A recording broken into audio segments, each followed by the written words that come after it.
शंखचूड़ को उसके छल का दंड मिला, उसका वध हुआ। अब तुम्हें भी तुम्हारे पाप के दंड से तुम्हें कोई नहीं बचा सकता कृष्ण। श्राप के भागीदार अब तुम ही हो। आज मैं तुलसी ये श्राप देती हूँ कि राधा और कृष्ण सदा के लिए अलग हो जाएंगे, अलग हो जाएंगे। जिस कृष्ण को लेके तुम्हें ये लगता है कि वो किसी के भी मन में प्रेम जगा सकता है, वो कृष्ण सदा के लिए पाषाण बन जाएगा, पाषाण बन जाएगा।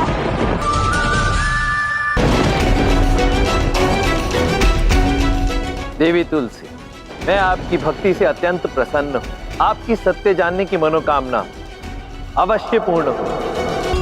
प्रणाम आराध्य। ये कौन है महादेव? ये श्री कृष्ण का वो स्वरूप है देवी जो प्रेम से उत्पन्न हुआ।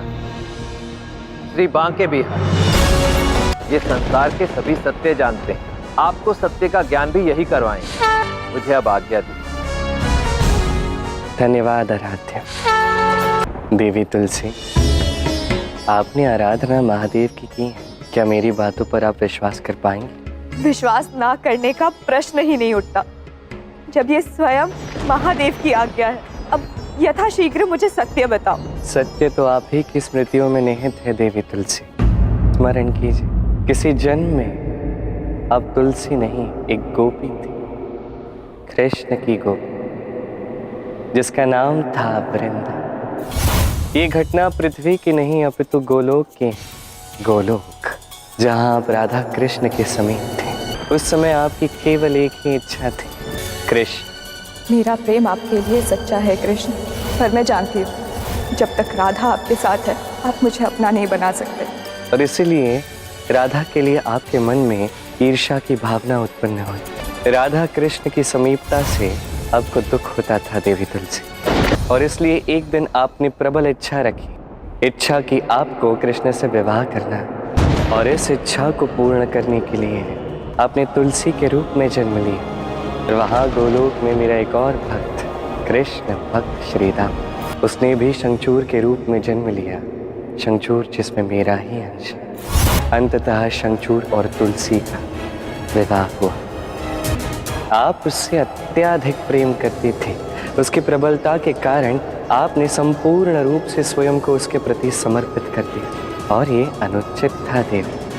आपके प्रेम से शंखचूड़ को जो शक्ति प्राप्त हुई, उसने उस शक्ति से समस्त संसार में विध्वंस मचा दिया। अंधा प्रेम विनाश का कारण बनता है देवी, और यही हुआ। इसलिए ये एक ओर से है, तुलसी का प्रेम मुझे मिलता रहेगा और मुझे उससे शक्ति। शंखचूड़ की विनाश लीला का अंत करने के लिए मुझे आपके और शंखचूड़ के मध्य में आना ही पड़ा।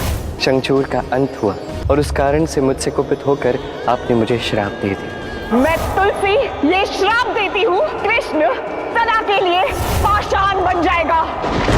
आप तब भी समझ नहीं पाए कि इस संसार की रक्षा हेतु शंखचूड़ का अंत करना कितना अधिक अनिवार्य था। इस प्रकार आपके जीवन में आने का कारण केवल एक था देवी, आपको सत्य से अवगत करवाना। अब सत्य आपके समक्ष, आप इसे स्वीकारना चाहती हैं या ठुकराना चाहती हैं, ये आप पर निर्भर करता है। मुझसे बहुत बड़ा अपराध हुआ है। मैं आपसे और राधा से क्षमा मांगना चाहती हूँ। कहाँ है राधा? राधा का हरण हो चुका है देवी। दंतवक्र नामक एक असुर ने राधा का हरण कर लिया। किंतु आप यहाँ क्यों खड़े हैं? जाके राधा की रक्षा कीजिए। अवश्य करना चाहता, किंतु बाकी बिहारी के इस रूप में मैं उसकी रक्षा करने में असमर्थ हूँ देवी। उसकी रक्षा मैं तभी कर पाऊंगा जब कृष्ण के रूप में पुनः लौट आऊंगा।